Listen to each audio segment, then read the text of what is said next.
और तत्काल ही व्यवहार मोक्ष मार्ग का निषेध करते हुए निश्चय मोक्ष मार्ग की स्थापना की और कहा कि जो दर्शन, ज्ञान और चारित्र को एक आत्मा में ही समाहित मानता है, जानता है और अनुभव करता है, वही वास्तव में सम्यक दर्शन है, सम्यक ज्ञान है और सम्यक चारित्र है। 162 नंबर की गाथा में हमने पढ़ा अपाणम अपणो अनन्य, जो आत्मा को आत्मा से अनन्य कर देता है। यहाँ जो दो आत्माओं की बात आई उसमें क्या बात कही कि एक आत्मा तो जो परिणति यानी पर्याय हैं उन्हें कहा एक आत्मा, ज्ञान की पर्याय है ना, वो ज्ञान की पर्याय जब अपने आत्मा से यानी अपने त्रिकाली द्रव्य स्वभाव से अनन्य हो जाती हैं उसे क्या कहा अपणो, ये आई ना 162 नंबर प्राकृत में, अपणा अपाणम अपणा अनन्यमय, आत्मा को आत्मा से अनन्यपने स्थापित करना। और उसके तुरंत बाद कौन भव्य है और कौन अभव्य है, ऐसी बड़ी क्या कहें खतरनाक गाथा कि जो कोई व्यक्ति अपने नियत स्वभाव के समस्त प्रतिबंधक कारणों के अभाव होने से जो दृष्टि और ज्ञप्ति की निरंतर एक रूप प्रवाहमान स्थिति है, बस यही सुख है, इसके अलावा और कोई सुख नहीं है। और जो अपने इस नियत भाव के अतिरिक्त कहीं और सुख ढूंढता है वो अभव्य है, और जो नियत भाव में ही सुख को अनन्य रूप से मानता जानता स्वीकारता है वो भव्य है। यहाँ तक अपनी चर्चा पिछले 9 दिनों में चली है। अब आगे जाकर जो कथन आने वाले हैं वो बड़े ही, उनके साइड इफेक्ट भी बहुत हो सकते हैं, लेकिन जिस दवाई का इफेक्ट होता है उसके ही साइड इफेक्ट होते हैं, जिसका कोई इफेक्ट नहीं होता उसका कोई साइड इफेक्ट भी नहीं होता है। ऐसी ही कुछ गाथाएं अब आने वाली हैं। गाथा 164 से जो विषय अपना शुरू हो रहा है, और मेरे सामने अगले 40-45 मिनट का समय है, और इन 40-45 मिनट में मैं पूरी कोशिश ये करूंगा कि गुरुदेव श्री की उस दृष्टि को भी हम समझ पाएं जो जीवन भर उनके साथ रही, और हर स्थान पर उन्होंने इस दृष्टि का बहुत सुंदर प्रयोग किया। अनेक लोगों ने गुरुदेव की उस प्ररूपणा को कहा ये सोनगढ़ की प्ररूपणा है, लोगों ने कहा कि ये तो कांजी पंथ है, निश्चय वालों का मार्ग है, एकांतियों का मार्ग है, और भी ना जाने क्या क्या जो भी वो विशेषण दे सकते थे वो दिए। लेकिन वास्तव में वो सारी दृष्टि कहाँ से मिलती है, मूल आचार्यों के माध्यम से, उसे हम समझेंगे। जो एक बात हम लोग अक्सर सुनते थे जिसके ऊपर सबसे ज्यादा सवाल खड़े होते थे वो क्या है,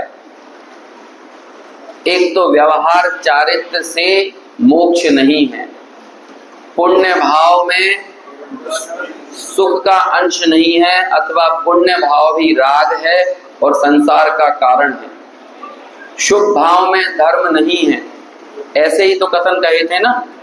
और इन्हीं कथनों पर सबसे ज्यादा उंगलियां उठाई। अब वही यहाँ पर आचार्य अगले कुछ अपने कथनों में ये बताने वाले हैं कि आखिर पर समय पना कहाँ तक रहता है। और ऐसे ये कथनों को सामने प्रस्तुत करने से पहले, अब चूंकि मैंने 9 दिन में जो काम किया है, मैं मानता हूँ, जानता हूँ कि ये चीजें सूक्ष्म हैं, और हम लोग गुरुदेव की परंपरा के होकर भी अब इन्हें सुनने के आदी नहीं रह गए हैं। तो अन्य लोगों से तो अपेक्षा नहीं कर सकते कि वो लोग ये सुन सकेंगे जब हमें ये सुनने के आदी नहीं है। हमें ये लगता है कि थोड़ी सी ऐसी बात करो जो सबको समझ में आए। सबको समझ में क्या आता है? सबको समझ में ये आता है कि काम धंधा दुकान जायदाद करते रहो और थोड़ा बहुत धर्म के लिए समय निकाल लो, यही समझ में आता है। मतलब हम आपकी जो प्रवृत्ति चल रही है उसे जरा सा भी हिलाने का प्रयास ना करें, और कहते हैं उसे भी मैनेज करते रहो और इसे भी मैनेज करो। दोनों ही नावों पर हम साथ साथ सवारी करना चाहते हैं। हमारा संसार भी चलता रहे और मोक्ष मार्ग भी चलता रहे, जबकि हमारा इन्वेस्टमेंट तो संसार में ज्यादा होता है और मोक्ष मार्ग के कार्यों में अत्यंत अल्प होता है। लेकिन फिर भी चलते हैं, शायद ऐसे ही हम भाव से पार उतर जाएंगे। ऐसे ही 10 लक्षण अष्टानिका वगैरह में हमने समय निकाल लिया, बहुत अच्छी बात है। यदि हम अभी भी ना निकाल पाए तो फिर उनके तो अभाग्य की महिमा नहीं कही जा सकती। लेकिन यदि कोई ये मानकर चले कि मेरा काम अब कल से तो खत्म हो जाने वाला है, और इस मान्यता के साथ ही वो आज बैठा हुआ है, तो ये तो समझ लो कि हमें ये हमारा प्रतिबंधक हो गया। मतलब धर्म हमको बंधन लगने लगा, जबकि जो मुक्ति का मार्ग है उसे हम क्या मान के बैठ गए हैं, ये बंधन है। और अन्य भोगों में प्रवृत्ति करने को ऐसा लगता है शायद ये हमारी स्वतंत्रता है। ये ही मूल में पड़ी हुई सबसे बड़ी भूल है। अब आचार्य देव कहते हैं कि भाई जब अल्प राग शुद्ध संप्रयोग, एक शब्द आएगा अभी अपन उसकी चर्चा करेंगे, शुद्ध संप्रयोग परिणत जीव भी पर समय है, तो फिर सोचो जिसके जीवन में स्थूल राग वर्धता है वो कैसा जीव होगा, उसके अज्ञान की और उसके पर समय पने की पराकाष्ठा क्या होगी। पहले अपन गाथा पढ़ लेते हैं, गाथा 164 और 165, इन दोनों गाथाओं को और इनके पद्यानुवाद को साथ में पढ़ते हैं। दंसणाण चरिताणि मोक्षमग्गोत्ति सेवितवाणी साधुविदं बलिदं ते हिंदु बंधु वा मुको वा। अनुवाद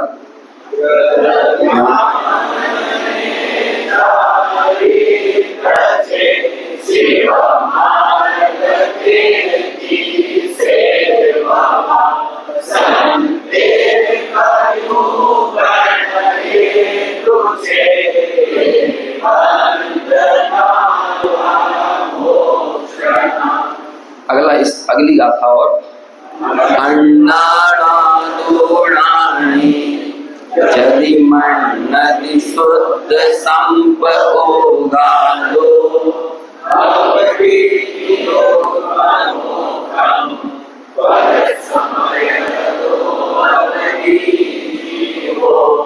जिन्वत्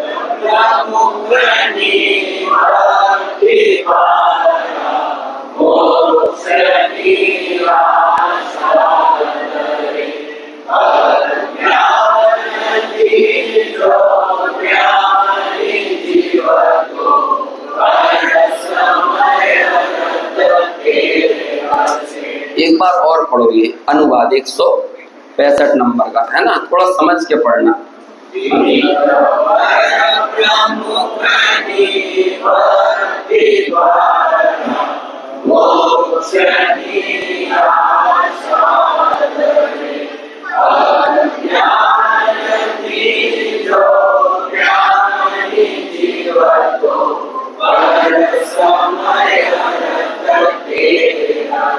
समझ में आया है? तो आते काय के लिए हम अभी, आज तो 2.5-3 घंटे किया है कि नहीं है? और ये क्या कह रहे हैं, वो भी जीव पर समय है, जिनवर की भक्ति करने से जो मोक्ष मानता है वो भी पर समय है। बड़ी खतरनाक बातें हैं ये। ऐसे ही थोड़ी है जिन शासन, जहाँ दुनिया भर की भक्ति खत्म होती है वहां से जैन धर्म की वास्तविक भक्ति शुरू होती है। गुरुदेव श्री बारंबार कहते थे ये जैनों के भी अन्य बाड़े में तो ये चर्चा कहीं है ही नहीं, है ना। लेकिन आज दुख की बात यह है कि जिन दिगंबर आचार्यों ने, निर्ग्रंथ संतों ने ये चर्चा की है, उस दिगंबर आमनाय में भी ये चर्चा चली गई है। ये कितने दुख की बात है। ये कोई बात नहीं हो रही है। आज आप बहुत धूमधाम से अखबारों में छप रहा है, खूब हर्षोल्लास से, धार्मिक भक्ति भाव से 10 लक्षण मनाया गया, है ना, पुण्य भाव का उपार्जन किया गया। और हम बोलते भी हैं पुण्य नी बहुत बहुत अनुमोदना। अरे बोलो, पुण्य की अनुमोदना की जा सकती है क्या? अनुमोदना, अनुमोदना अंतर्मन से जुड़ी हुई चीज है। और पुण्य की अनुमोदना मतलब कर्म की अनुमोदना, पुण्य की अनुमोदना मतलब संसार की अनुमोदना, संसार की अनुमोदना यानी अज्ञान की अनुमोदना, अज्ञान की अनुमोदना यानी परसमय पने की अनुमोदना। अब आप सोचो, एक पुण्य की अनुमोदना में भवों की अनुमोदना पड़ी हुई है, और भव की अनुमोदना मतलब मोक्ष की अवहेलना। बोलो पुण्य से क्या मिलता है? तो कहते कर दें, पुण्य करना छोड़ दें। हम तो ये कह रहे थे कि पुण्य छोड़ो, और एक दिन बात आई थी ना, पुण्य को दो ही तरह से छोड़ सकते हो, या तो पाप में जाकर या आप में जाकर। अब पाप में जाकर पुण्य छोड़ने का उपदेश तो कभी शासन में दिया नहीं जाएगा, यहाँ तो क्या दिया जाएगा? उपदेश तो हमेशा ऊपर चढ़ने का दिया जाता है। देखो बहुत बहुत क्या कहें, पाषाणी हृदय चाहिए इन गाथाओं को पचाने के लिए। हम तो अभी तक यही सुनते आ रहे थे, सम्यक दर्शन ज्ञान चारित्र मोक्ष का कारण है, सम्यक दर्शन ज्ञान चारित्र मोक्ष का कारण है। लेकिन देखो यहाँ 164 नंबर की गाथा में क्या कह दिया।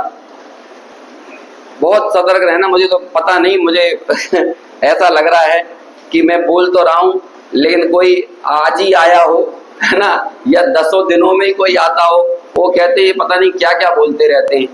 ये धर्म में लगाने की बात कर रहे हैं कि धर्म को छुड़ाने की बात कर रहे हैं। अब जो असर होना हो तो हो जाए, है ना। जब जिसके पीछे गुरुदेव बैठे हो तो घबराना नहीं चाहिए। दर्शन ज्ञान चारित्र दंसन ज्ञान अणान चरित्राणि मोक्ष मग्गोत्ति सेविदम वाणी साधु ही इदम भणिदम ते हिंदू बंधुवा मोक्षोया। दर्शन ज्ञान चारित्र की सेवा, साधु के द्वारा की जाने वाली दर्शन ज्ञान चारित्र की सेवा मोक्ष का कारण भी है और बंध का कारण भी है। अच्छा, दर्शन ज्ञान चारित्र की सेवा बंध का भी कारण है। अभी जब इसकी टीका को आप सुनोगे तो टीका में एक बात आई, चलो टीका पढ़ ले। आज मैं पढ़वाऊंगा ज्यादा, मैं खुद क्या बोलूंगा, मेरे जो शब्द हैं बड़े हल्के हैं, है ना। आचार्यों के शब्दों को पढ़ो, थोड़ा सा कॉन्सेंट्रेट करो। क्या कहें, जैसे समस्याओं को घूरने से आधा समाधान मिल जाता है। कभी आप लोगों ने प्लम्बर को बुलाया अपने यहाँ? पहले वो यहाँ से देखता है, पानी को देखेगा कहाँ से लीक हो रहा है, क्या करेगा, और समझ जाता है वो क्या है ना। क्या होता है, कुछ नहीं करना है, समस्या को घूरने से समाधान आधा मिल जाता है। ऐसे ही जिनवाणी की इन गाथाओं को थोड़ी देर घूरो, है ना। ये समस्या नहीं है, लेकिन अपने मन की जो शंकाएं हैं उस गाथा को लेकर उसे थोड़ी देर लगातार देखने से, बारंबार पढ़ने से, बारंबार विचारने से आधा समाधान वहीं से मिल जाता है। हम क्या करते हैं, पहली बार देखा समझ में नहीं आया, बंद करके रख देते हैं। बस ये अपनी परंपरा रहती है। जैसे अपने घर में बिजली चली गई तो हमें तो समझ में नहीं आया क्यों गई है, अभी इलेक्ट्रीशियन आएगा तो थोड़ी देर देखेगा, समझेगा और तुरंत वायर फिट कर देता है। हमें भी यदि थोड़ी देर घूरने की आदत हो जाए, उसे समझने की, देखने की, विचारने की, तो हो सकता है वो छोटी सी समस्या का समाधान हम ही कर दें। ऐसे ही इन गाथाओं को, इन टीकाओं को जब हम देखते हैं तो हमें समाधान खुद मिलता है। देखो टीका पढ़ते हैं अपन, दूसरी लाइन से पढ़ते हैं। यह दर्शन ज्ञान चारित्र, निकल गया, यह दर्शन ज्ञान चारित्र यदि अल्प भी पर समय प्रवृत्ति के साथ मिश्रित हो तो अग्नि के साथ मिलित घृत यानी घी की भांति, अर्थात उष्णता युक्त घी की भांति कथनचित विरुद्ध कार्य के कारण पने की व्याप्ति के कारण बंध कारण भी है। और जब वे यानी दर्शन ज्ञान चारित्र समस्त पर समय प्रवृत्ति से निवृत्त रूप ऐसी स्व समय प्रवृत्ति के साथ संयुक्त होते हैं, तब जिसे अग्नि के साथ का मिलितपना निवृत्त हुआ है, ऐसे घृत की भांति विरुद्ध कार्य का कारण भाव निवृत्त हो गया होने से साक्षात मोक्ष कारण ही है।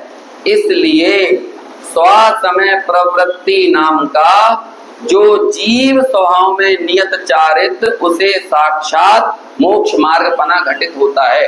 यदि आपका हाथ जल जाए तो बोलो क्या किया जाता है? ठंडक के लिए घी लगाया जाता है। तो घी शीतलता का कारण है कि जलन का कारण है? किसका कारण है? नहीं, घी काय का कारण है? आप तो बताओ ईमानदारी से।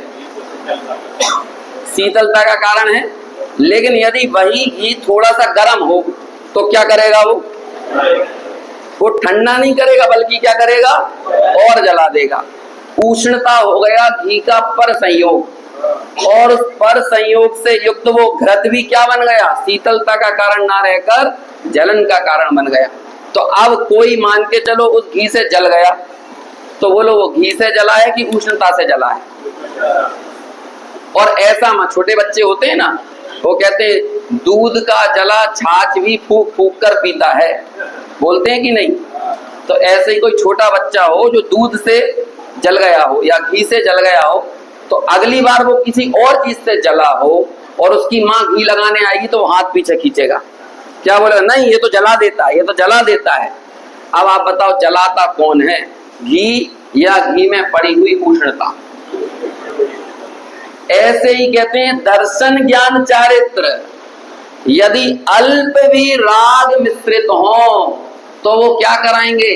जलाएंगे। जलाएंगे मतलब संसार में ही भ्रमाएंगे, आकुलता ही देंगे, बंद ही करवाएंगे, मोक्ष नहीं करवाएंगे। अभी जरा इसके नीचे आइए, इसके नीचे फुटनोट में निकला फुटनोट। हाँ देखो, घृत स्वभाव से शीतलता के कारणभूत होने पर भी यदि वह किंचित भी उष्णता से युक्त हो तो उससे कथनचित जलते भी हैं। उसी प्रकार दर्शन ज्ञान चारित्र स्वभाव से मोक्ष का कारणभूत होने पर भी यदि वे किंचित भी पर समय प्रवृत्ति से युक्त हो तो उससे बंद भी होता है।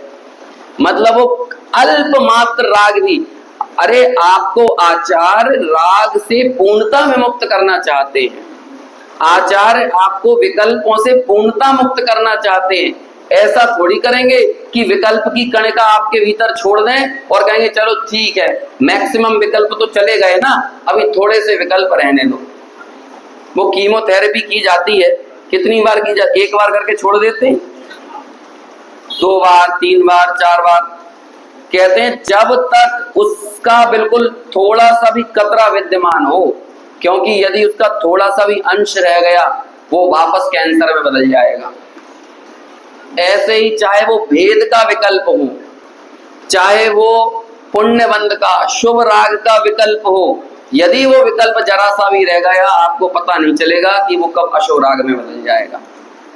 गैंग्रीन होता है ना, गैंग्रीन, तो मान के चलो कि इतने हिस्से में हुआ है लेकिन वो काटते यहां तक। क्यों? क्योंकि उस बीमारी का अंश भी बुरा है।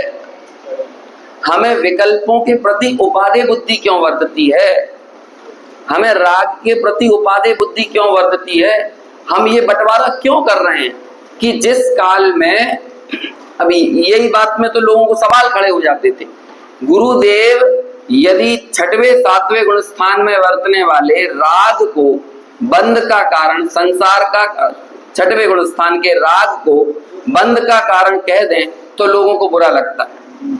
अभी एक चर्चा बहुत चल रही है रक्षाबंधन का के प्रकरण में, ऐसी बात कह दी कि भाई जो विष्णु कुमार मुनि थे उन्हें जो रक्षा का भाव पैदा हुआ, वो रक्षा का भाव कोई राजमार्ग नहीं है, वो कैसा था?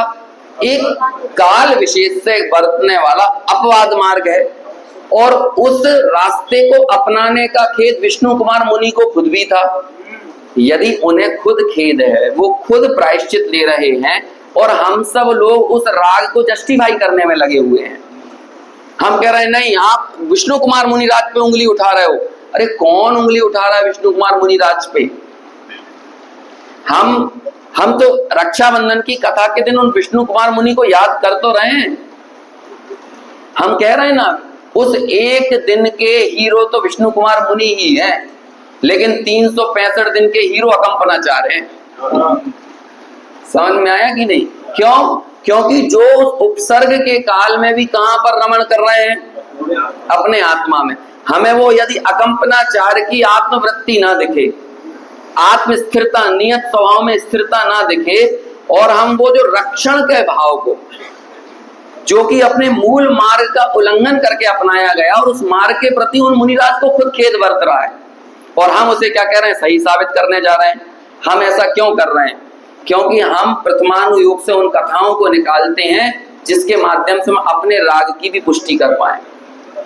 प्रथमानुयोग में महापुरुषों के उदय की चर्चा आती है, प्रथमानुयोग में महापुरुषों की राग परिणति की चर्चा आती है, लेकिन प्रथमानुयोग का अभ्यास करने वालों के लिए महापुरुषों का राग कभी भी आदर्श नहीं होता। समझ में आया? वो तो बहुत सारी चीजें मिलेंगी प्रथमानुयोग में।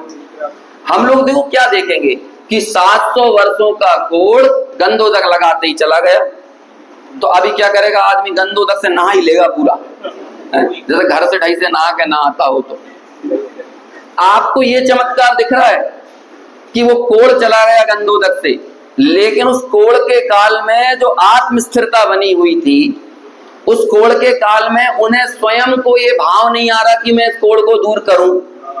कौन को? वादीशेण मुनिराज को भी हुआ था कि नहीं? अरे वादीशेण मुनिराज में, वो चक्रवर्ती को, एक मुनिराज को भी हुआ था, वादीराज मुनिराज को जो कोढ़ हुआ, तो आपको क्या लगता है मुनिराज के पास खुद इतनी सामर्थ्य नहीं है?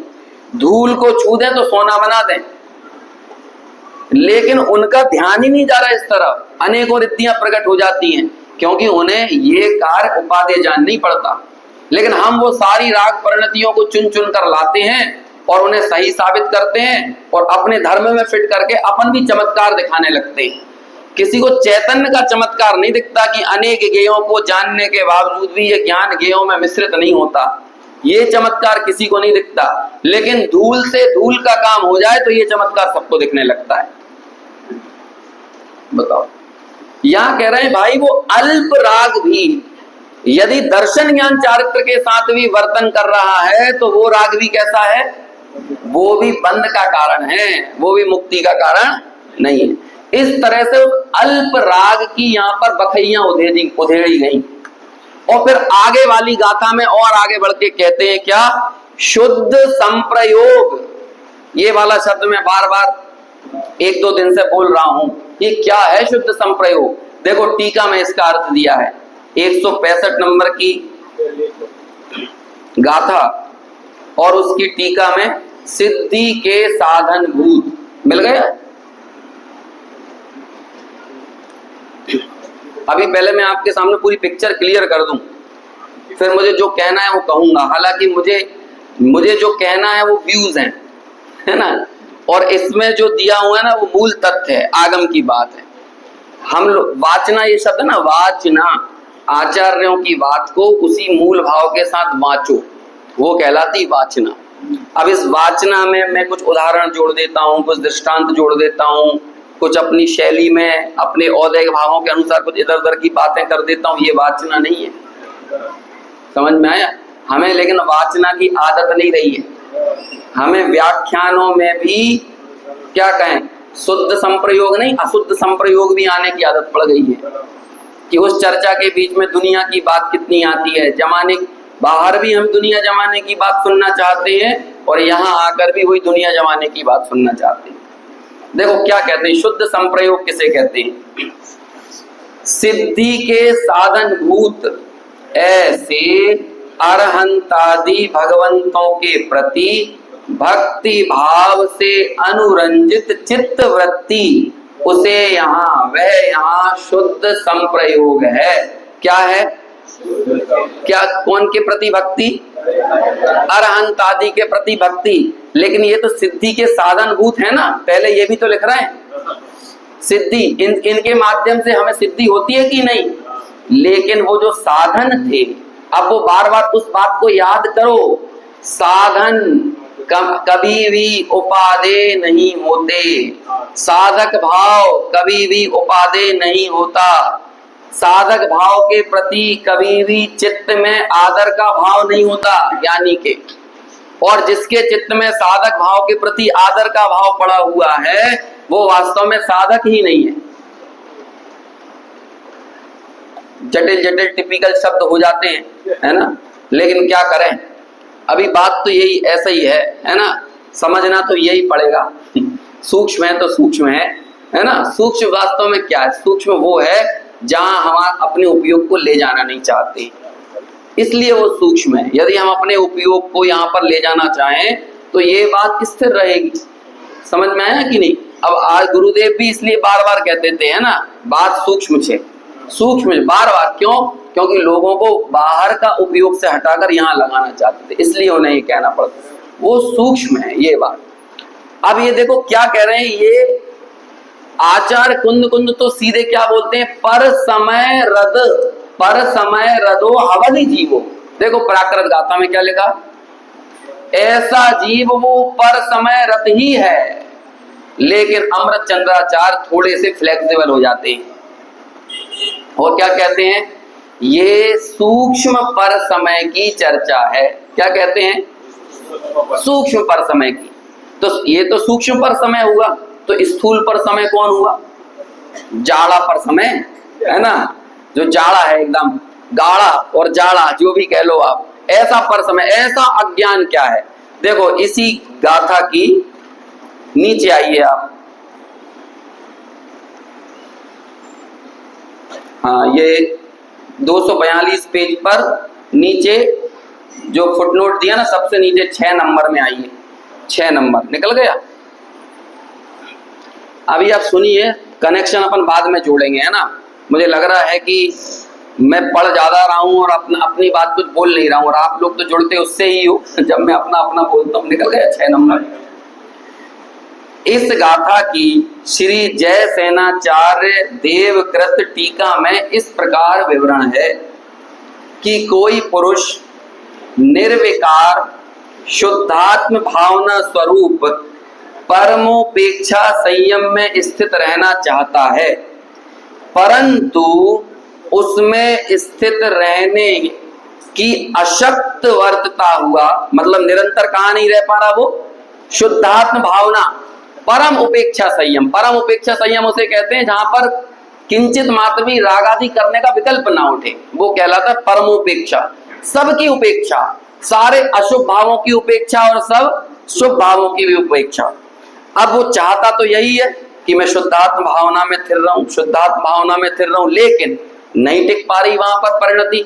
तो क्या होता है, वहां स्थित रहने की अशक्त वर्तता हुआ। फुटनोट में ही पढ़िए आगे इसके, परंतु उसमें अशक्त वर्तता हुआ काम क्रोध आदि अशुभ परिणामों के वंचनार्थ। वंचनार्थ याना होता है कि मेरा उपयोग काम क्रोध आदि में ना चला जाए, उससे मैं बच जाऊं, वंचन वो छूट जाए, उन भावों में ना मेरी बुद्धि चली जाए, इसलिए उनसे बचने के लिए क्या करता है, अथवा संसार स्थिति के छेदनार्थ।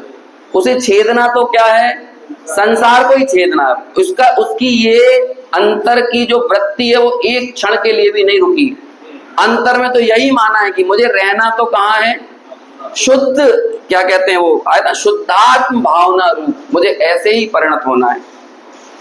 जब पंच परमेष्ठी के प्रति गुण स्तवनादि भक्ति करता है, तब वह कौन है, सूक्ष्म पर समय रूप से परिणमित वर्तता हुआ सराग सम्यक दृष्टि है। और यदि वह पुरुष शुद्धात्म भावना में समर्थ होने पर भी उसे यदि शुद्धात्म भावना को छोड़कर शुभोपयोग से ही मोक्ष होता है, क्या मान ले, यदि कर तो रहा है वो काम, लेकिन क्या मान के कर रहा है, मजबूरी। मजबूरी मान के करना और जरूरी मान के करने में बहुत फर्क है। लेकिन शुभोपयोग से ही धर्म होगा, ऐसा मानकर यदि क्या करे, शुभोपयोग से ही मोक्ष होता है, ऐसा एकांत माने तो वह कौन है? स्थूल पर समय रूप परिणाम द्वारा कौन होता है? अज्ञानी मिथ्या दृष्टि होता है। ये जय सेनाचार्य स्पष्ट करते हैं। अभी बताओ, गुरुदेव की एक भी लाइन बताओ कि जो उनकी खुद की हो, अपनी हो। ये आचार्य अमृतचंद्र की टीका, आचार्य जयसेन की टीका और आचार्य कुंद, आप गुरुदेव का निषेध करते हो तो आपको पता नहीं चलता, तीन आचार्यों का निषेध हो गया, तीर्थंकरों के मार्ग का निषेध हो गया। ना धर्मो धार्मिका बिना, एक धर्मी का तिरस्कार सारे धर्म का तिरस्कार कहलाता है। एक रत्नत्रय परिणत जीव का तिरस्कार ये सारे धर्म का तिरस्कार है। ये बात रिकॉर्ड हो रही है और रिकॉर्ड होके जहां जाना हो वहां चली जाएगी, लेकिन ये बात फैक्ट है। एक लाइन उनकी अपने द्वारा कही गई नहीं है, उन्होंने तो उद्घाटन कर दिया, लोगों को समझ में नहीं आता था। मैं सही बता रहा हूं, लोगों को यदि ये लगता हो ना ये दुनिया का सबसे आसान काम है, मेरे सामने से सारे ग्रंथ हटा दो और मैं 3, साढ़े 3, 4 घंटे जितनी देर आपको बुलवाना है मैं आपको बिल्कुल बांधे रखते हुए मैं 4 घंटे बोल सकता हूँ लगातार। ये बोलता हूँ 3-3 घंटे के नॉन स्टॉप शो किए मैंने है ना। और कई बार सामने ना स्क्रिप्ट होती है, और बिल्कुल कईयों बार ऐसा होता है है ना। एक बार तो मोदी जी को 1 घंटे भाषण देना था, G20 समिट का समापन था और वो 7 मिनट में चले गए, तो स्टूडियो में ये कह के बिठा दिया कि तुम बस 10-15 मिनट निकाल लो, फिर 1 घंटा मोदी जी खींच लेंगे। तो मोदी जी ने 6 मिनट में ही छोड़ दिया, 2 घंटे का स्लॉट था, तो क्या करें, हम तो बड़बड़ाते रहे। ये बहुत आसान काम है, लेकिन पंक्ति पंक्ति के साथ चलते हुए शास्त्रों को समझाना दुनिया का सबसे कठिन काम है। और ये कठिनता मुझे यहाँ भी महसूस होती है। और इतने कठिन काम को गुरुदेव ने 45 सालों तक किया है। ये आप उस विषय से बंध के चलो, ये बहुत कठिन काम है। आप मेरे सामने से हटा दो, मैं आपको इतनी इधर उधर की बातें सुनाता रहूंगा, आप लोगों का हिलने का मन नहीं होगा। बहुत सारी, उसमें क्या है, ये सूचनाओं में कोई दम थोड़ी, ये चैट जीपीटी वाला काम है, ये तो निर्वेदकत्वाद टाइप का। ये तो आचार्यों का मूल बात अपन को समझ में आना चाहिए। ये आचार्य यहाँ पे क्या बताना चाह रहे हैं, देखो दोनों अंतरों को बिल्कुल स्पष्ट जानो। कौन सूक्ष्म पर समय है? जिसके जीवन में शुभ भाव है तो, लेकिन वो शुभ भावों से मोक्ष नहीं मानता। शुभ भावों को क्या जान के करता है? मोक्ष मार्ग प्रकाशक की वो लाइन फिर से रिमाइंड करो, जब तक ज्ञाता दृष्टा रूप ना प्रवर्ते तब तक प्रशस्त राग रूप प्रवर्तन करो, लेकिन श्रद्धा तो ऐसी रखो ये भी बंध का कारण है, मोक्ष का कारण नहीं। बोलो, इसमें दोनों चीजें आ गई। अब आप ना निश्चयाभासी हो ना उभयाभास, ना क्या कहते हैं व्यवहाराभासी हो। श्रद्धा की बात है, देखो परिणति के लिए 3 ही स्थान है, परिणति कहीं और नहीं टिक सकती। जो परिणति, ये जो ज्ञान है ना, ज्ञायक से निकली हुई जो ज्ञान परिणतियां हैं, इसे रहने के 3 ही जगह हैं, इसके अलावा कोई जगह नहीं है। या तो ये परिणति कहाँ रह सकती है? अशुभ भावों में जा सकती है ना। परिणति सब जीवन की 3 भांति वर्णी, एक पुण्य एक पाप एक राग हरणी, ऐसा भजन पढ़ते हैं। ये राग हरणी परिणति कौन सी है? जिससे राग का भाव होता है, वो परिणति है शुद्ध परिणति, जो अपने स्वरूप में ही रहती है, जो अपने आप को नहीं छोड़ती है। लेकिन जो परिणति अशुभ में रहती है, पाप में रहती है, वो क्या हो गई? वो पाप में रहने वाली परिणति और उसे उपादेय मानना, ये तो क्या हो गया? ये तो महा महा महा स्थूल पर समय है। लेकिन वही परिणति यदि थोड़ी देर के लिए स्वरूप में रह नहीं पा रही हो और पाप में जाना ना चाहती हो, और रहे कहां पर? शुभ भावों में रहे, दया दान भक्ति देव गुरु शास्त्र पंच परमेष्ठी के स्तवन आदि में रहे, तो ये किस लिए रह रही है? ये आना कहाँ चाहती है? ये यहाँ रहकर कहाँ आना चाहती है? ये यहाँ जाना चाहती है कि यहाँ आना चाहती है? ये अशुभ में नहीं जाना चाहती। समझ में आया कि नहीं? हम और आप भगवान के पास आकर अपनी परिणति को शुभ भाव में रखे, लेकिन बोलो बाद में जाना कहाँ चाहते हैं? तिजारा जी वाले भगवान क्या करेंगे, है ना? पदमपुरा वाले क्या करेंगे? महावीर जी वाले क्या करेंगे? बोलो ये क्या कर रही है? महावीर के पास भक्ति करने आई, लेकिन जाना कहाँ चाहती है? महावीर जी से बच्चे मिल जाएंगे, पदमपुरा से भूत भग जाएंगे। क्या कौन के पास है जिम्मेदारी? सबके पास अलग अलग दे रखी है ना। मुनि सुब्रतनाथ भगवान शनि को भगा देंगे, किसी और के पास जाओगे तो रुपया पैसा। अब ये शनि को भगा दो, रुपया पैसा मिल जाए, विवाह शादी हो जाए, ये सब क्या कर रहे हैं? अवलंबन लिया आपने शुभ का, लेकिन परिणति जा कहां रही है? यदि आप मर्सिडीज के सामने खड़े होकर फोटो खिंचाते हो तो आपको अपनी कीमत नहीं है, मर्सिडीज की कीमत है। यदि आप ताजमहल के सामने फोटो खिंचा रहे हो तो आपको अपनी कीमत नहीं है, आपको ताजमहल की कीमत है। ऐसे ही अरहंत की पूजा के बैकग्राउंड में कौन है बताओ? अरहंत की भक्ति के बैकग्राउंड में कौन है? अभिषेक, विधान, पूजा, शांति धारा के बैकग्राउंड में कौन है बताओ? बैकग्राउंड में कौन है?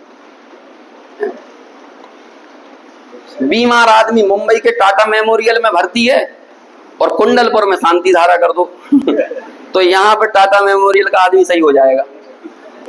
हो जाएगा कि नहीं? अब ये बोलो ऐसे होगा? वो करने वाला कोई और, देने वाला कोई और यहाँ तो पड़ा हुआ अचेत अवस्था में पड़ा हुआ है, और ये कहाँ से सही हो जाएगा? बोलो आपके बैकग्राउंड में कौन है? फ्रंट में तो आपके कौन है? अरहंत भगवान, लेकिन बैकग्राउंड में कौन है? तो अब आपको अरहंत की कीमत है कि उस अशुभ भाव की कीमत है? ये तो परसमय पने की पराकाष्ठा है। और यदि कोई ये मान के चले कि मैं कुछ समय के लिए जब मैं शुभ राग में गया और शुभ राग में जाने के बाद मैंने ये मान लिया कि बस यही हमारा अंतिम गंतव्य है, इससे ऊपर हमको आगे नहीं जाना है, समझ में आया? तो भाई ये क्या हुआ? मंद कषाय गंतव्य नहीं है, मंद कषाय बीच का पड़ाव है, गंतव्य तो आकषाय भाव है। पड़ावों पर नहीं रुका जाता, गंतव्य में जाकर ठहरा जाता है। इसीलिए जब आप शुद्ध भाव यानी वीतराग परिणति रूप परिणत होने की तरफ आगे बढ़ रहे हो, जब आप परम उपेक्षा संयम रूप वर्तने के लिए परिणमित हो रहे हो, जब आप शुद्धात्म भावना की भावना कर रहे हो, तो रास्ते में शुभ भाव के पड़ाव आते हैं, लेकिन वो पड़ाव है, वो गंतव्य नहीं है। और यदि हमें वो पड़ाव गंतव्य लगने लगा तो हम कभी गंतव्य पर जाएंगे ही नहीं। क्यों? क्योंकि सत्य की खोज खो गई ना। सत्य की खोज जिसने गलत चीज को, देखो क्या होता है, जो जाली नोट होते हैं ना, जाली नोटों का, नकली मुद्रा का सबसे बड़ा माइनस पॉइंट क्या है? कि गलत नोट या गलत मुद्रा, नकली नोट असली नोटों को चलन से बाहर कर देते हैं। मतलब समझ में तो नहीं आ रहा आपको? क्या हो, आपके पास एक फटा नोट रखा हो और दो असली नोट रखे हो, तो पहले क्या चलाओगे बताओ? चलाओगे कि नहीं? जब ये सबसे बड़ी हानि है। यदि आपके पास नकली नोट है तो पहले आप वही चलाओगे। ये होता है, यदि आपने गलत चीज आपके पास आ गई ना तो वही चलेगी, वही परंपरा बन जाएगी और आपको लगेगा यही चलती रहे, बस यही चलती रहे। ऐसे ही जब आपने शुभ भाव को धर्म मान लिया तो मंद कषाय को धर्म मान लिया, तो आकषाय के बारे में कोई विचारेगा भी नहीं, सोचेगा भी नहीं। अनुभूति करने की या वहां तक पहुंचने की बात तो बहुत दूर की रह गई। ये सबसे बड़े, ये अर्थशास्त्र में पढ़ाया जाता है। नकली नोट का सबसे बड़ा माइनस पॉइंट क्या? पैरेलल इकोनॉमी की सबसे बड़ी कमी क्या है? आपने प्लॉट खरीदा, पैरेलल इकोनॉमी समझते हैं, ब्लैक मनी। क्या होता है उससे? हैं? वो कहता है कि भाई मेरे को 2 करोड़ रुपए का प्लॉट है, तो वो खरीदने वाला बोलता देखो ये 1 करोड़ तो मैं कैश में दूंगा और 1 करोड़ मैं भले 1 नंबर में दे दूंगा। तो क्या होगा? आपने सबसे पहले आप क्या चलाओगे? आप अपनी पैरेलल इकोनॉमी को सामने खर्च करोगे। समानांतर अर्थव्यवस्था बोलते हैं इसको, और हिंदुस्तान में ये पैरेलल इकोनॉमी सबसे ज्यादा है, समानांतर अर्थव्यवस्था। इसलिए जब जापान आपान जैसे देशों में, अमेरिका में मंदी आ जाती है ना, भारत में मंदी नहीं आती। क्योंकि जितने से उनकी अर्थव्यवस्था चल रही है ना, उतनी तो हमारी महिलाएं अपनी गुल्लकों में डाल के है ना। इसलिए 2008 में पूरे विश्व में मंदी आ गई, भारत में नहीं आई, क्योंकि भारत की अर्थव्यवस्था पैरेलल इकोनॉमी से चल रही है। इतना ब्लैक मनी, इतना ब्लैक मनी है। और जब व्हाइट मनी बंद हो जाता है तो ब्लैक मनी बाहर निकल के आता है, और हम चलाना भी वही चाहते हैं। गलत चीज को आपने यदि सही मान लिया, समझ में आए ना, बिल्ली को यदि आपने शेर मान लिया तो आप शेर की खोज बंद कर दोगे, हो जाएगा कि नहीं। ऐसे ही आपने शुभ भाव को यदि मुक्ति का कारण मान लिया तो मुक्ति का जो वास्तविक कारण है उस तक कोई जाना नहीं चाहेगा। और आज यदि लोगों के सामने चर्चा करती है, ये तुम्हारी भूमिका में सुनने वाली बात नहीं है, अभी ये मत सुनो, ये कपड़े पहनने वालों के लिए नहीं है, ये मुनि राजों के लिए। अरे ये तत्व किसके लिए लिखा गया, इसमें इन्होंने बाधा डाली है ऐसी। पहले कोई शास्त्र की गाथा लिखते हो तो कहते हैं अब मुनि की मुख्यता से प्ररूपण करते हैं, अब गृहस्थ की मुख्यता से प्ररूपण करते हैं। अरे गृहस्थ और मुनि देखना ये तो अपने आप में पर समय पना है, आत्मा देखना ये स्व समय पना है। पर समय देखते हुए स्व समय की बात कैसे कर सकते हैं आचार्य। गुरुदेव श्री कहते थे, अभी कल क्षमा वाणी है ना, मैंने किसी को पर्याय क्या दृष्टि से देखा हो तो उन सब जीवों के प्रति क्षमा हो, मैंने किसी को स्त्री देखा हो तो क्षमा हो, मैंने किसी को पुरुष देखा हो तो क्षमा हो, मैंने किसी को मुनि देखा हो तो क्षमा हो, मैंने किसी को ग्रस्त देखा हो तो क्षमा हो। अरे ये तो सोच लो, अविरत सम्यक दर्शन की दशा में सम्यक दृष्टि की इतनी समझ आ जाती है। ये छठे सातवें गुणस्थानवर्ती मुनिराज ऐसा बंटवारा करके आत्मा की बात कहेंगे क्या। लेकिन क्या हो गया, पूरी दुनिया में कौन सी चर्चाएं चलने लगी, ये हुआ ये स्थूल पर समय है। अरे बाप रे, इतना जल्दी समय कैसे बीत गया 11 बजे तक है ना, तो 11 मिनट से तो 4 गाथाओं का बचा हुआ ये स्थूल पर समय है, समझ में आया। ये बात यहाँ पर कह रहे हैं। देखो अब आगे बढ़ो जल्दी, 166 नंबर, 166 और 167, जो मैंने आपसे 4 दिन पहले कहा था कि जितनी मेहनत अभी तक आचार्य कुंद करके आए ना, अपनी ही मेहनत को नकार देते हैं। और मेरे अब ये गाथा मैं पढ़ूंगा तो इस रेफरेंस के साथ आप सुनना, चर्चा अपने आप को नकारते हुए ही वर्तती है, चिंतन अपने आप को नकारते हुए ही वर्तता है। ऐसे ये पंचास्तिकाय की सारी चर्चा भी अपने आप को नकारते हुए वर्त रही थी, लेकिन चर्चा का अभाव चिंतन में जाकर होता है और चिंतन का अभाव अनुभूति में जाकर होता है। तत्व चर्चा भोगों की चर्चा में जाकर नष्ट नहीं होना चाहिए, तत्व चर्चा तत्व चिंतन में जाकर नष्ट होना चाहिए। नष्ट होना क्या चाहिए, हो ही जाएगी। तत्व चिंतन विषय भोगों के चिंतन में जाकर नष्ट नहीं होना चाहिए, तत्व चिंतन तत्व की अनुभूति में जाकर स्वतः स्वयमेव नष्ट हो जाती है। ऐसा अब यहाँ पर देखो 166 नंबर की गाथा में आचार्य कहते हैं, अरहंत सिद्ध चेदिय पवयन गणान भक्ति संपन्नो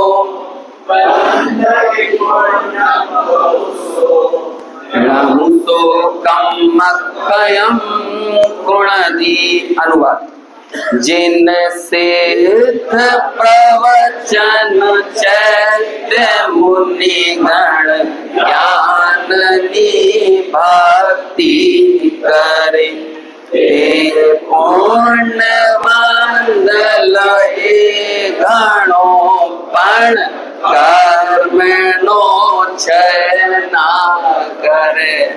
क्या करने पे, क्या क्या करने पर, अरहंत की सिद्ध की चेदिय, चेदिय यानी होती चैत्य प्रतिमा की भक्ति करे, और प्रवचन शास्त्र की भक्ति करे। ये प्रवचन सुनना ये क्या होता है, ये शास्त्र की भक्ति है ना, ये भी करे। मुनि गण और ज्ञान के प्रति, इसके प्रति आदर भाव भी है, मुनियों के प्रति भी आदर भाव है, देव शास्त्र गुरु सबके प्रति आदर से भरा हुआ है। ये सब करे, लेकिन वो क्या करे, क्या करे, ते पुण्य बंध लहे घाणो कर्म नो क्षय ना करे। बोलो क्या समस्या है इसमें। और पुण्य का बंध, पुण्य का बंध कर लेने से क्या दिक्कत है, अच्छा है ना, पुण्य का बंध करें। अच्छा है कि नहीं? पुण्य का बंद करने से क्लेश की परंपरा पैदा होती है। क्या होता है? क्लेश की परंपरा। देखिए इसको आपको बताता हूं मैं।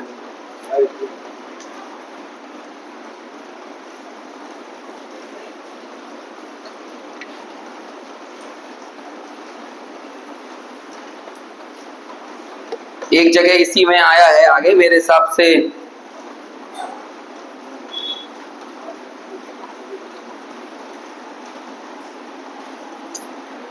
चलो अभी मैं ढूंढने जाऊंगा उसको तो फिर समय अपना चला जाएगा, है ना।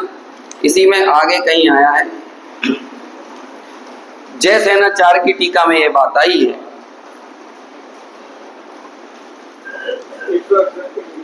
168 के नीचे मिल गए आपको।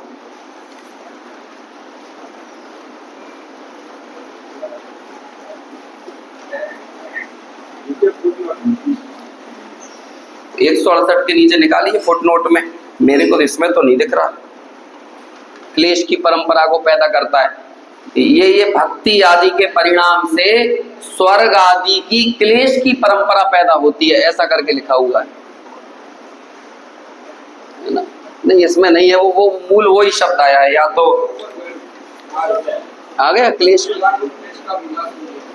हाँ ये देखो, बुद्धि प्रसार होने से शुभ तथा अशुभ कर्म का निरोध नहीं होता, इसलिए इस अर्थ संतति का मूल राग रूप क्लेश का विलास ही है। और ये राग रूप क्लेश का विलास मालूम, जैसे नाचार्य ने क्या कहा है, स्वर्ग आदि में क्लेश की परंपरा चलती है। स्वर्ग आदि में क्लेश मिलता है क्या? लेकिन ये लिखा है स्वर्ग आदि में क्लेश की परंपरा को ही बढ़ाता है। बोलो काय की प्रेरणा दे रहे हैं? ये सारे साधन किस लिए थे? साध्य की उपलब्धि करने के लिए थे। अब वापस से याद करो वही साध्य साधन का अभिन्नत्व। साधनों की सार्थकता कब है? जब वो साध्य में ही समा जाएं। साधनों की सार्थकता कब होगी साबित? जब वो मिल गए इसमें। अच्छा देखो ये आया, मैं आपको पढ़ के बताता हूं कौन सी 171 नंबर इसमें मिल जाएगा। फिर 171 आपने निकाला ना, हाँ 171 निकाली, वो 170 के नीचे, हाँ फुटनोट ऊपर 170 के नीचे, हाँ मिल गया। वास्तव में तो ऐसा है कि और ऊपर नहीं 170 के नीचे 170 पर आइए, हाँ और ऊपर जाइए बस यही। वास्तव में तो ऐसा है कि ज्ञानी को शुद्ध रूप मिश्र पर्याय में जो भक्ति आदि रूप शुभ अंश वर्तता है वह तो मात्र देव लोकादि की क्लेश की परंपरा का ही हेतु है, और साथ ही साथ ज्ञानी को जो मंद शुद्धि रूप शुद्ध अंश परिणमित हुआ है वह संवर निर्जरा का तथा मोक्ष का हेतु है। देखो एक ही स्थिति में दोनों चीजें हैं कि नहीं? एक परिणाम से क्या हो रहा है? क्लेश की परंपरा बढ़ रही है, और एक परिणाम से क्या हो रहा है? संवर निर्जरा हो रही है। अब ये दोनों मिश्र भाव हैं, दोनों साथ में लगे हुए हैं, तो इन दोनों साथ में लगे हुए भावों में से जो बंध का कारण है उस भाव को क्या ज्ञानी उपादेय मान सकता है? और इसमें मालूम एक बहुत अच्छा उदाहरण दिया, धुन की रुई को धुनने वाली जो धुन की होती है ना, उसके न्याय की तरह। अभी ये यदि आपने रुई की धुनाई नहीं देखी आज तक तो आपको बात समझ में नहीं आएगी। एक क्या धनुष जैसी धुन की होती है, जो पुराने जमाने में जो है धनुष जैसी, आप देखना इतना बढ़िया चीज है वो, इतना मन लगता है वो धुन की। यदि आप वाकई में धैर्यवान व्यक्ति, आजकल धैर्य रहा नहीं है 15 सेकंड के शॉर्ट्स देखने वालों में, है ना, अभी तो बड़ी दिक्कत है। आप देखो वो धुनकी का काम ऐसा रहता है घंटों, ये धुनकी शब्द से धुन बना है, धुन लग गई है धुन। वो क्या करता है, एक ऐसा यहाँ रुई का ढेर लगा हुआ है ना, और रुई एकदम चिपकी है, उसमें कचरा भी लगा हुआ है, सब कुछ है, और वो क्या करता है उस धनुष जैसी धुनकी को ऐसे रखता है रुई के ऊपर और दूसरे से ऐसे पीटता जाता है। पुराने जमाने में आचार्यों को कैसे पता चला? आचार्य जब आहार करने के लिए गए तो इतना आम होता था ये साउंड, इतना आम, छन छन छन छन, है ना, या जो भी छननन छननन छननन, ये गांवों में बजता रहता था। ये गांवों का बैकग्राउंड म्यूजिक था पहले। जो पंखा, कूलर, एसी, टीवी तो कुछ था नहीं, तो क्या बजता रहता था? छन छन। और वो क्या, काम करने वाले सुबह 9 बजे से चालू हो गए और उनका काम ही ये है, तो पूरे गांव में इतनी बढ़िया नीरवता के साथ आवाज आती थी, छन छन छन। तो वो बस वो धनुष को रुई पे रख के, नीचे कुछ रख के ऐसे मारता जाता था। अब वो धुनकी में क्या होता था? हाँ, गद्दे में रुई भरते हैं इन सब चीजों के लिए। आजकल तो मशीनें आ गई है, पहले ये धुनकी चला करती थी। अब उसकी देखो, एक तरफ वो रुई की सफाई कर रही है, लेकिन वो रुई, धनुष में जो पतला तार है ना, यदि उसमें रुई चिपक जाए तो वो धुनने के काम में बाधक बन जाता है। अच्छा, वो धुनाई कर रहा है रुई की, शुद्ध कर रहा है रुई को, लेकिन वही रुई यदि उस धुनकी में चिपक जाए तो धुनने का काम कैसा हो जाता है? बाधक हो जाता है। ऐसे ही जो परिणाम अपने उपयोग को पवित्र कर रहा है, वो परिणाम अपने आप में स्वभाव रूप है, लेकिन वो स्वभाव रूप परिणाम पर यदि उपयोग चला जाए तो वो क्या हो जाता है? वो उसी उपयोग की उपयोग में स्थिरता में बाधक बन जाता है। उसे कह रहे हैं वो, अब देखो उस धुनकी में कोई दूसरी चीज बाधक नहीं बनी, वो रुई जिसे वो शुद्ध कर रहा है ना, वो ही रुई बाधक बन गई। ऐसे ही जिन अरहंत आदि ने हमें मोक्ष के मार्ग में लेकर आए, अब वही अरहंत आदि हमारे उस मुक्ति में बाधक बन गए। अभी ये बात सुनना बड़ी कठिन हो जाती है, लेकिन सच्चाई तो यही है। अब आप मान लो चाहे नहीं मानो, क्या करें, ये ऐसा ही है।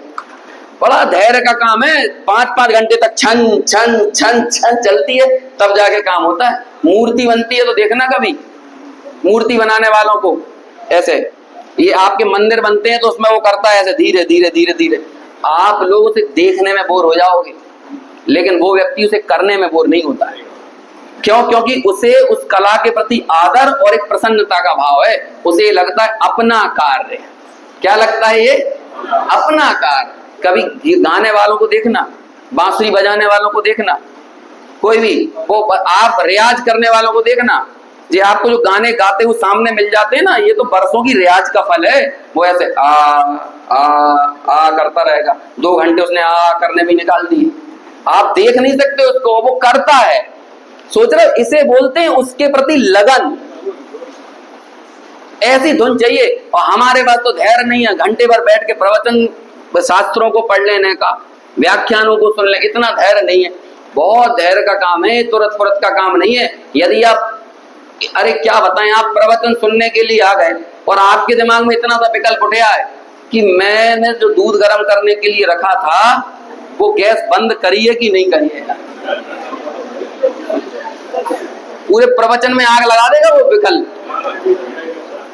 और अपन ऐसे विकल्पों के जखीरे को रखकर शास्त्र पढ़ते हैं, विकल्पों का पारावार रखकर ध्यान में बैठने की कोशिश करते हैं। अरे भाई, तुम्हारा विकल्प इधर जाएगा कि वहीं जाएगा? गैस बंद हुआ कि नहीं हुआ, बताओ कहां जाएगा? ये शुद्ध संप्रयोग, ये शुद्ध संप्रयोग बाधक कारण है, यहाँ पर ये कहते हैं। और ऐसे उस राग का अंश भी विद्यमान है, तब तक वो जीव समय को नहीं जान सकता, समय में स्थिर नहीं हो सकता, तब तक वो पर समय ही रहने वाला है। अब जरा निकालिए 168 नहीं 167। बस अभी आपको 2 मिनट में छोड़ता हूं मैं, है ना? हाँ, बस ये निकाल लो। अभी कहने को बहुत कुछ है, अभी आपको अच्छा लगे तो खुद पढ़ना, है ना? सेल्फ रिचार्ज हो, है ना? यहाँ कितनों को बुलाते रहोगे, काम तो खुद को ही करना है। बहुत, मैं बताना चाहूँ, बहुत आराम से करने वाला काम है, बहुत धैर्य से करने वाला काम है। ये जल्दबाजी का काम नहीं है। Be alert and attentive and continue, मतलब कंटिन्यूटी बहुत जरूरी है, निरंतरता इस काम में बहुत आवश्यक है। देखो, जस्य हृदयेणु मित्तम परतवं विविज्यते रागो सोण विजानति समयं सर्गस्य सर्व आगम धरोवी। भले सर्व आगम को धारण करता हो, जानता हो। अनुवाद और पढ़ लो।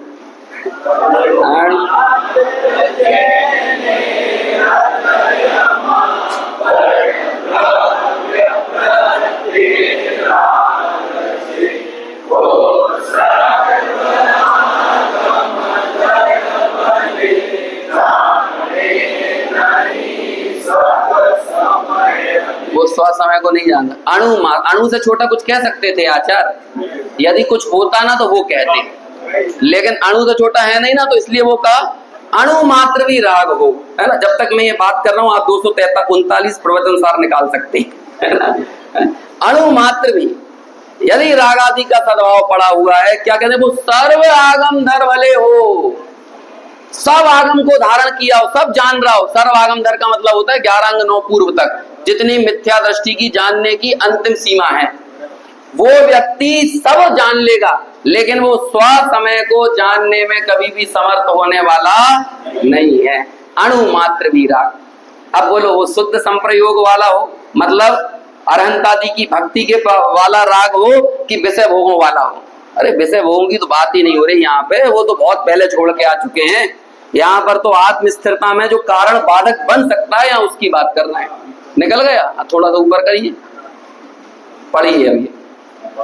परमाणु माणम्बा मुच्छा देहादियेषु जस्य गुणो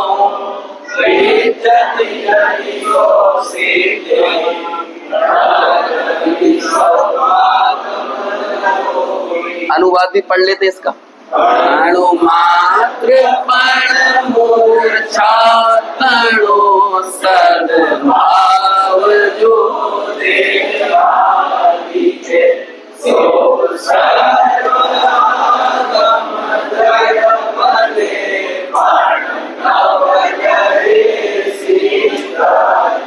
यहाँ पर द्रव्य कह रहे हैं, और यहाँ पे क्या कह रहे हैं, देह मात्र। जब तक मैं चर्चा कर रहा हूँ आप समय सार की 201 निकाल लीजिए।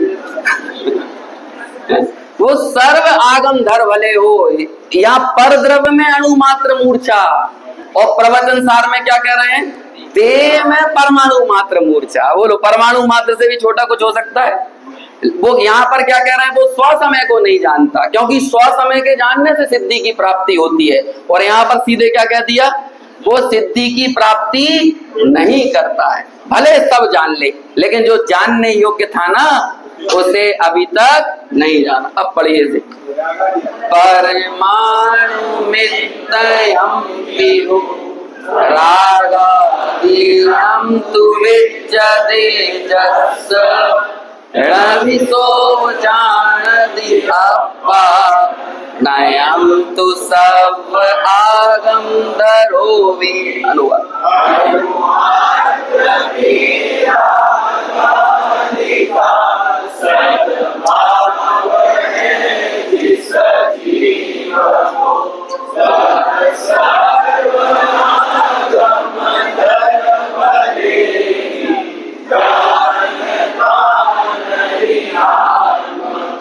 ये इतनी हल्की बात होती ना तो 3-3 ग्रंथों में आचार्य नहीं लिखते।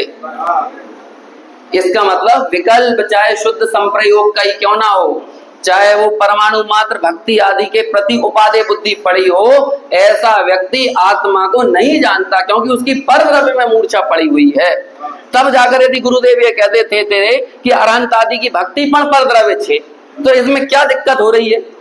ये कोई अजीर्ण नहीं है, ये वस्तु स्थिति है, ये कोई तत्व का अजीर्ण नहीं हुआ है, ये वस्तु स्थिति है। और जैसे आचार्य ने उसे स्पष्ट किया कि भाई वो शुद्धात्म भावना में टिक नहीं पा रहा, उस काल में ये मजबूरी है कि वो अरहंत आदि की भक्ति, क्योंकि वो आत्मा के साधनभूत है, वहां जाता है किनसे बचने के लिए, पाप भाव की वंचना करने के लिए।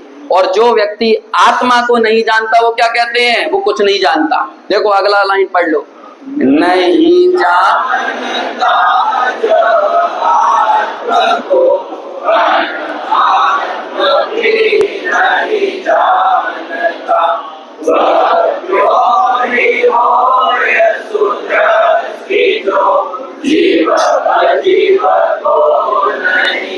अरे मोक्ष जाने की बात तो बहुत दूर है। जो आत्मा को नहीं जानता, जो अनात्मा को नहीं जानता, जो जीव अजीव को नहीं जानता, ऐसे व्यक्ति के आगे भी गुण स्थान तो जाने दो, वो सम्यक दृष्टि नहीं है। अब आपको समझ में आ गया परमाणु मात्र मूर्छा ये कितनी भयंकर है, कितनी खतरनाक है। ये पर द्रव्य में शुभ भावों में उपादेय बुद्धि, हमें लगता है कि शायद इस उपादेय बुद्धि से आगे जाके तो कुछ काम हो जाएगा, शुभ भाव वर्तते हुए भी अपना निषेध करते हुए वर्तते हैं, और यही सिद्धि का एकमात्र उपाय है। ऐसे ये पर समय से स्व समय होने की ये चर्चा आचार्य देव ने की है। इसके मूल जीष्ट को, मूल हार्द को, इस मर्म को समझकर हम अपने पर समय पने को दूर करें और स्व समय में स्थित हों, इस भावना से चर्चा को यहीं करें।